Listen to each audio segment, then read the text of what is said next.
amai os vossos inimigos, vou falar um pouquinho com vocês sobre o duelo.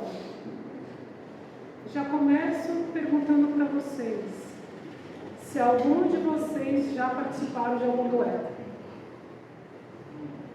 Essa pergunta pode estar parecendo estranha, porque quando nós falamos em duelo, nós já associamos com os castelos, com as armaduras, com as pistolas e as espadas.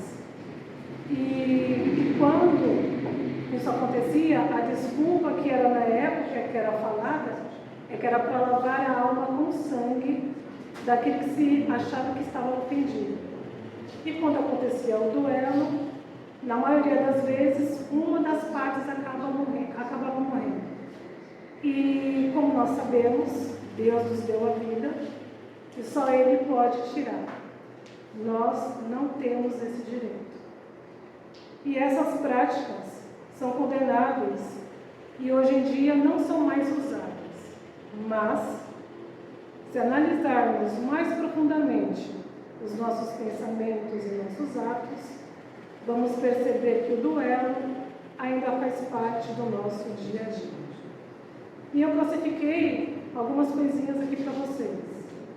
A primeira, quando queremos impor nossas ideias a qualquer custo, não respeitando a opinião dos outros, somos o protótipo do duelista, que quer vencer por força, mesmo que a arma empregada seja as nossas ideias.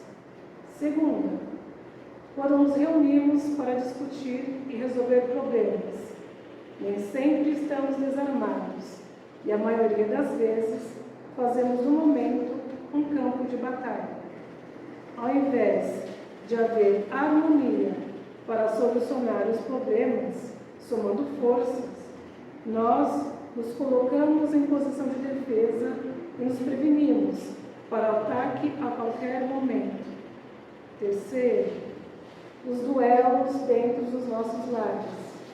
Quando o diálogo entre os familiares deveria ser fraterno e caloroso, os ânimos se inflamam e quase sempre acontece o enfrentamento, a disputa. Quarto, a sonegação de informações.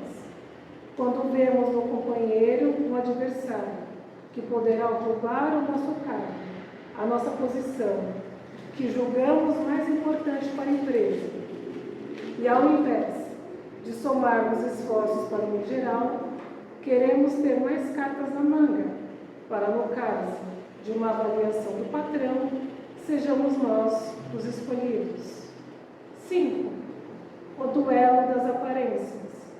As pessoas compram o que não precisam com o dinheiro que não têm, para exibir uma posição de aparente vantagem sobre quem consideram um concorrente. E eu volto a fazer essa perguntinha de novo para vocês. Quem de vocês já fez um duelo? Como na grande maioria aqui, eu me incluo nessa, todos nós vivemos em um duelo constante. Isso porque eu não disse do duelo de povo a povo, as guerras que acontecem por aí, mundo afora.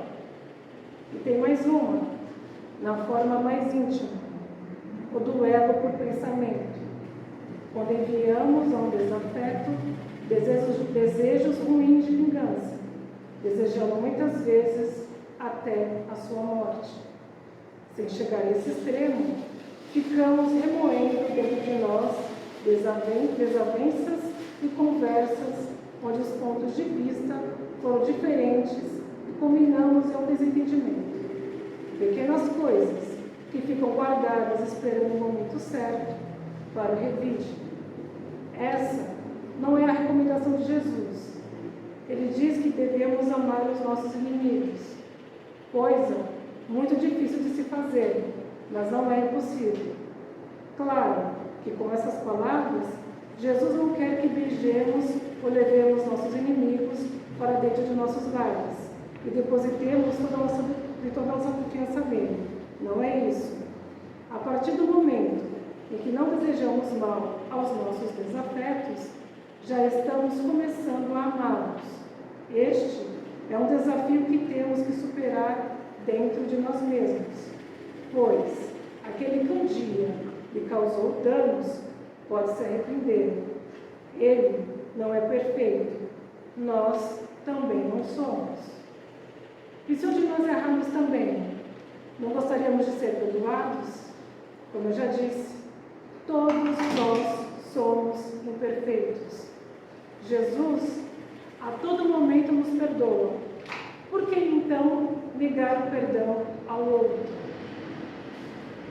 Joana de Ângeles diz que o maior beneficiado com o perdão é aquele que perdoa, pois dessa forma está agindo dentro da lei de Deus, caminhando para o progresso, se melhorando interiormente.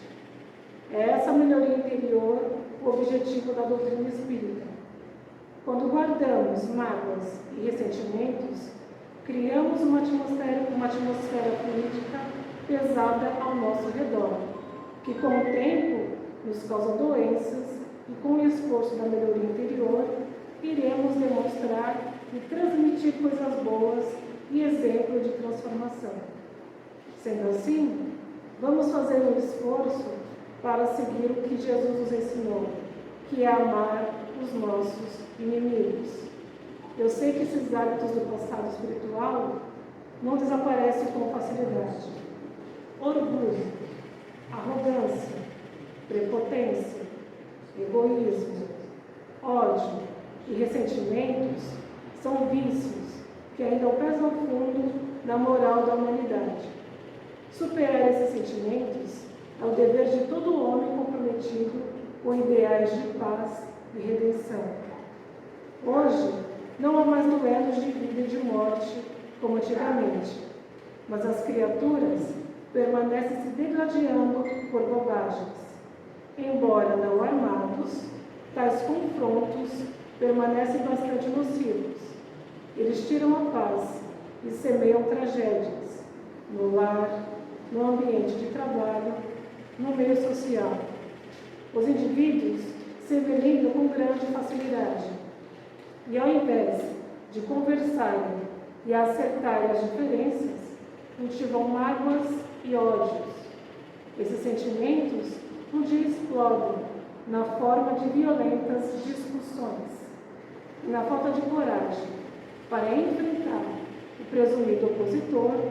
Não são raros os que lançam mão da maledicência, tornam a vida do desafeto, me desculpem a palavra, o inferno, ao espalhar em torno de seus passos a semente da desconfiança.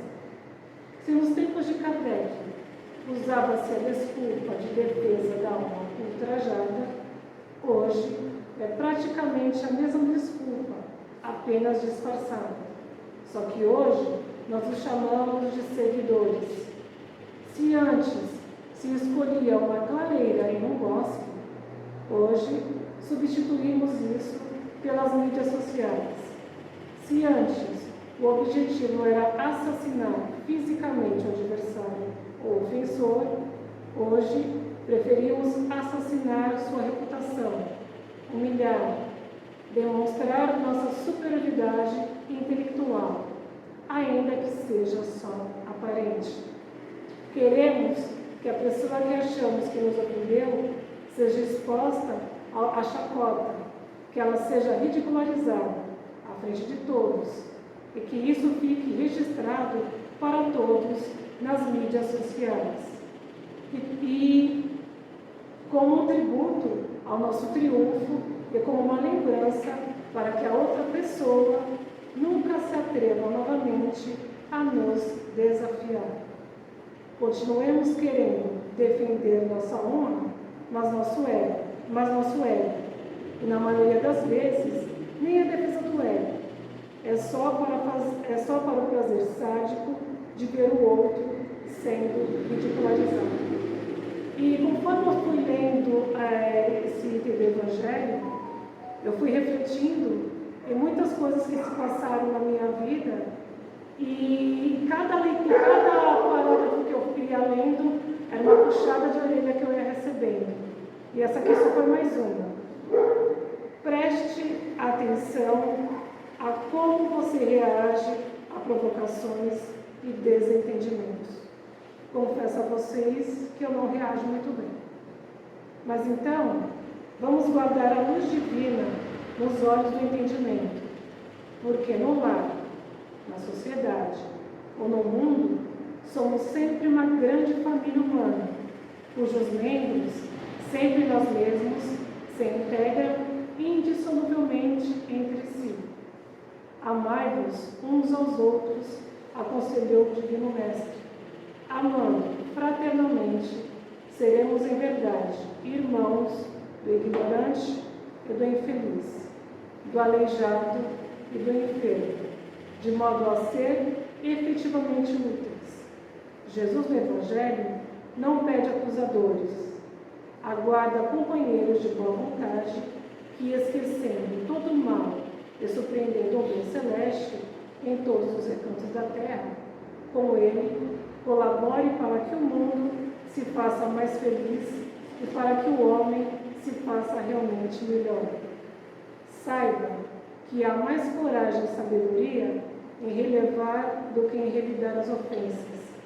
Cesse com o triste hábito de duelar e ofender, e passe a perdoar e compreender. Uma vida honrada é a melhor resposta a provocações. Para deixarmos de duelar, temos que ter coragem de calar, coragem de falar, de ouvir, coragem de aceitar, coragem de dizer: me perdoe, me desculpe, eu não sei e eu te amo. E finalizando a minha fala, eu vou contar para vocês uma pequena história sobre a lei da sabedoria do samurai. Para quem não sabe, os samurais eram lutadores do Japão no século XIX e eles pertenciam ao príncipe. E eles só podiam começar suas lutas quando eles eram ofendidos. Então, um belo dia, um velho campeão samurai foi desafiado para uma luta. No dia da luta, diante da multidão, o desafiante ofendeu de todas as formas a sua família, os seus ancestrais, mas o samurai não revidou. E toda a multidão assistiu a tudo aquilo e perguntou para o samurai por que ele suportou tanta indignidade e se mostrou-se a tanta covardia. O sábio olhou calmamente e fez uma pergunta: se alguém chega com um presente e você não aceita, com quem fica o presente? E todos responderam: com quem tentou entregá-lo. Moral da história: nada disso pode abalar a nossa paz quando não os aceitamos. A nossa paz interior depende de nós. Sempre que alguém tentar lhe tirar do sério, lembre-se do samurai. Não existe ninguém que possa perturbar a sua paz, a sua consciência. Jesus afirmou que só os lobos caem em armadilha de lobos. Então é isso que eu queria passar para vocês essa noite. E já deixo um convite para vocês, quando chegar nas suas casas, abre o Evangelho no capítulo 12, vai no item do elo, dê uma lidinha, ele é compridinho, mas ali vocês vão tirar muitos ensinamentos, vão refletir bastante, como eu refleti. Desejo a todos uma boa noite e agradeço pela atenção de todos. E passo agora a minha fala para a Marta. Boa noite. A gente, vendo essa palavra tão pequena, né? Pequena e antiga, né? Antiquada, a gente não imagina que ela pode ter tantos desdobramentos. Porque quando a gente pensa em duelo, assim, à primeira vista, só vem à nossa mente aquela luta de duas pessoas com armas, aquela coisa assim bem arcaica, né? Do desenho lá do faroeste, um de costa para o outro, dando 10 passos para frente, virando e atirando. A gente só pensa nisso. Mas olha como como foi interessante essa fala da Adriana, o duelo nos dias atuais. Qual é o tipo de duelo que nós travamos no nosso dia a dia? Tem aquele das vias de fato, né, das agressões físicas, são esses que nós vemos no trânsito, essas brigas de trânsito, brigas de bar, e que cada um agride o outro, e é uma forma de duelo, como foi dito pela Adriana. E o que mais me chama a atenção é esse duelo de oposição conflituosa.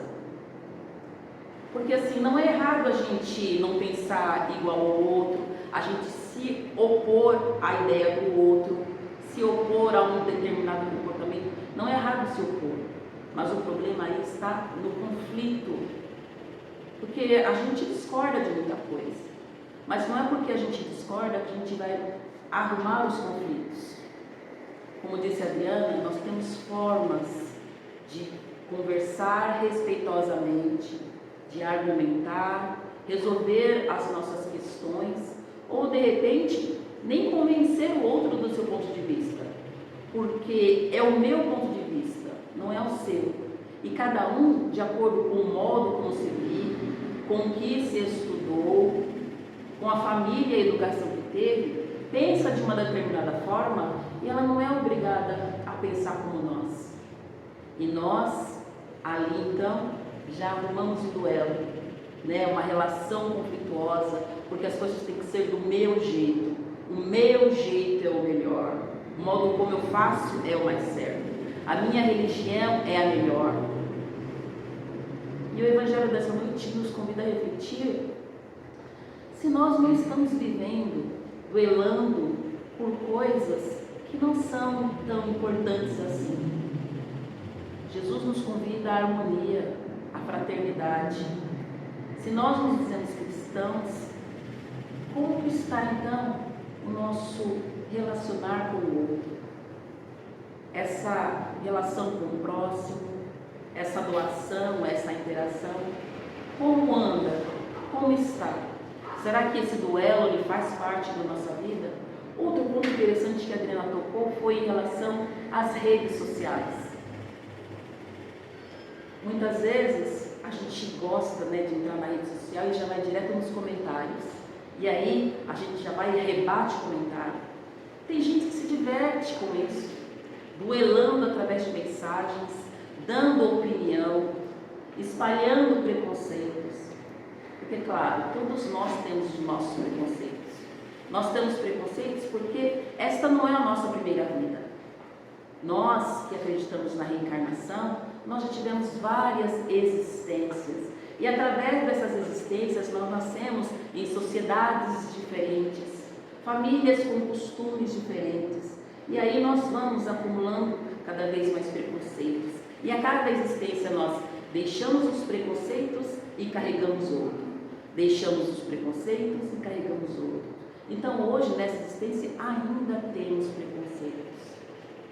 E através dele, né, alimentados pelo nosso orgulho, porque nós sempre queremos estar por cima, nós sempre queremos ser melhores, né, contrariando as orientações de Jesus, que nos pediu humildade, um coração puro, contrariando todas as orientações, nós estamos novamente ali, duelando inconscientemente. Então, o que a vida nos pede? A vida nos pede para que a gente realmente medite sobre os ensinamentos do Cristo. Uma vida onde se usa realmente a razão.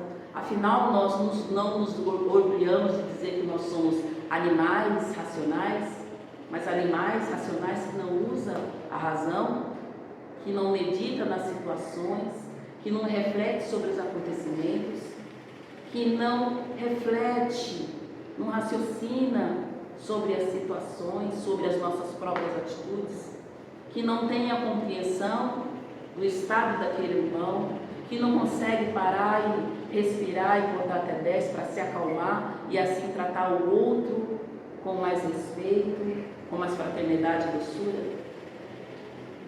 Então, ontem, no estudo do Evangelho, nós lemos o capítulo 18, e falava sobre o convite que Jesus nos faz. Então, está na hora de nós aceitarmos esse convite que Jesus nos faz, para que nós paremos de duelar através de rede social, através de perca de paciência com o irmão que de repente está transtornado por algum motivo, ou nos render a gozações, nos render a provocações. Como disse o texto da Adriana, se nós termos uma vida reta, uma vida honesta, não há por que provar nada a ninguém. Nós estamos ali com a consciência tranquila. Digam o que disserem, nós estamos no caminho, nós estamos em busca. E eu falei também que nós somos seres, Nós somos seres espirituais. E nós estamos aqui neste mundo de provas e expiações buscando o objetivo. O nosso objetivo, o objetivo de todo mundo, de cada um que está aqui nessa sala, é a felicidade. Só que a felicidade a gente só consegue encontrá-la através da nossa evolução, através do nosso crescimento. E quando eu falo crescimento, é o crescimento intelectual, é o nosso crescimento emocional, é o nosso crescimento moral. Nós precisamos nos transformar, nós precisamos mudar esse nosso jeito de ser mais tolerante, mais paciente, levar em consideração o que o outro está passando, ter mais empatia, porque o outro é diferente de nós, ele sente diferente. E todos nós estamos aqui, cada um com a sua prova particular, com a sua provação particular. Porque todos nós viemos aqui e todos nós passamos por dificuldades. E aquele irmão que está à sua frente, ali muitas vezes espezinhando, querendo tirar a sua paz, ele também está atormentado pelos seus próprios problemas. E quando é que nós vamos então desenvolver a paciência? Porque a paciência ela não é dada divinamente, a paciência ela é construída. A gente não constrói a paciência, o equilíbrio, a serenidade estando tranquilo em nosso lar. A gente só constrói através das relações. É ali, naquele burburinho, é que nós vamos desenvolver a paciência. Ah, mas eu não consigo. Consegue sim, porque se veio para você, você consegue, você tem força. É a lição que você precisa para crescer. Lembrando que nós estamos aqui para o enfrentamento, para a resistência. Fácil não é, mas Deus nos dá a cada amanhecer uma nova oportunidade. Deus nos dá de tempo em tempo a uma nova reencarnação, para que a gente possa trabalhar a nós mesmos, porque nós somos espíritos eternos, imperfeitos neste momento, como falou a Adriana. Nós temos ali o orgulho que nos balança, assim quando alguém nos ofende, aquilo já sobe na nossa garganta e a gente já fica balançado e a gente já quer devolver na mesma moeda, a gente já quer a vingança. É o orgulho falando. E você, à medida que se conhece e já consegue identificar que foi ferido o seu orgulho, respira, conta até 10, faz uma prece, porque este é o momento de você enfrentar esse orgulho, calar aquela palavra ofensiva que você tem e botar tudo que a gente tem em prática. É o momento de praticar. É por isso que nós estamos aqui em sociedade, naquela família difícil, naquele casamento, naquele marido que não escuta o que a gente fala. É por isso que nós estamos aqui, para exercitar, para nos transformar, para crescer. Como diz o Sr. Alencar, ninguém disse que seria fácil, A gente não vem a este mundo para chupar balaguça. Nós viemos para este mundo para trabalhar, para nos transformar, para evoluir, para crescer em espírito. Porque essa vida material, hoje ela é uma vida única e a gente precisa aproveitar esse momento. Eu digo única porque essa é a única vez que você vai ter este corpo. Quando você voltar, você terá outro. Você terá outro nome. Você nascerá em outro tempo. Talvez em outra sociedade. Aprenderá coisas novas. Mas enquanto isso não chega, ao invés de ficar duelando por coisas muitas vezes inúteis, vamos aproveitar melhor esse tempo. Esse tempo que Deus nos deu para aprender agora, para transformar agora, para viver agora, para amar agora. Por que não? Esse texto que a Adriana falou trouxe uma abertura de mente tão grande, porque eu nunca imaginei que uma palavra tão pequena fosse englobar tantas coisas e nos leva a refletir realmente, né, qual é a nossa postura neste mundo, o que é que nós estamos fazendo para o nosso crescimento espiritual, para que a gente possa realmente viver assim em fraternidade, em união e fazer aquilo, né, que Jesus nos ensinou. Jesus nos ensinou a perdoar as ofensas, nos ensinou a ser humilde de coração, a amar o próximo, a fazer aos outros aquilo que gostaria que os outros nos fizessem. Nos ensinou a benevolência. E o Espiritismo vem nos ensinando a caridade, esse compartilhamento, não só de bens materiais, mas um compartilhamento de afetividade, de atenção, de cuidado, de amorosidade.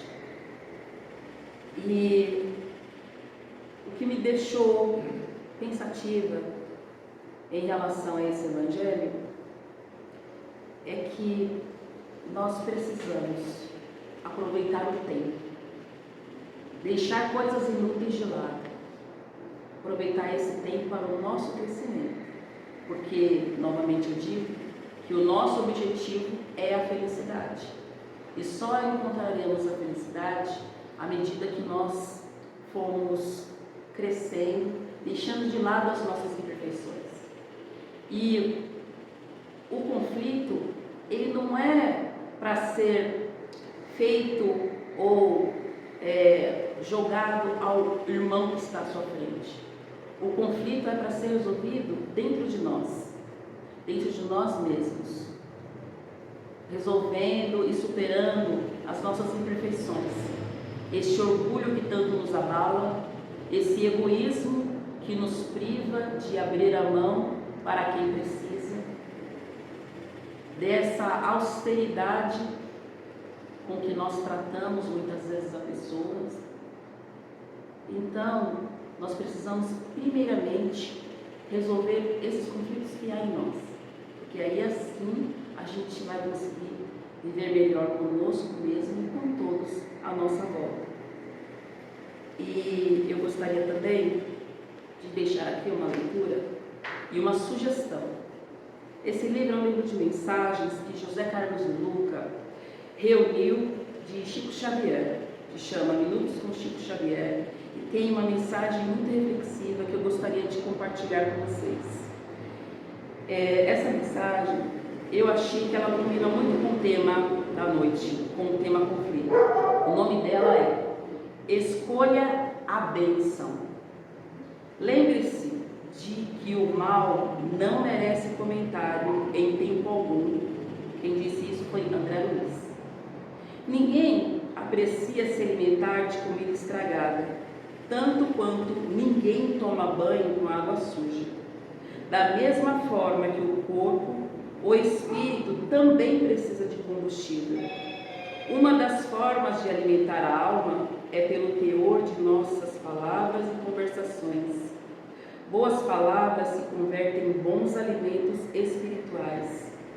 Palavras depreciativas que exaltam o lado negativo das pessoas e das situações são venenos que ingerimos em prejuízo da nossa saúde e paz. Muitas pessoas estão intoxicadas espiritualmente porque se nutrem de diálogos maldosos, dramáticos e pessimistas. E toda desarmonia espiritual descerá fatalmente para os níveis da matéria. Chico Xavier captou do mundo astral a orientação do médico André Luiz, que, uma vez seguida, pôr-nos a salvo de muitos embaraços físicos e espirituais.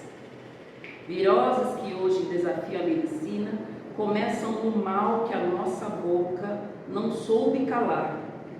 Quem abençoa acende uma luz em seu caminho. Quem condena se coloca no banco dos réus. Quem comenta o mal fica inevitavelmente com ele. Esqueça o mal para que o mal se esqueça de você. Então é isso. Ao invés de nós entrarmos em duelos, em conflitos, em discórdias, por que nós não usamos a nossa voz para abençoar, as nossas mãos para trabalhar, nosso pensamento para crescer? Cada vez mais, cada vez melhor. Uma boa noite a todos. Agora eu convido o Sr. Elber para fazer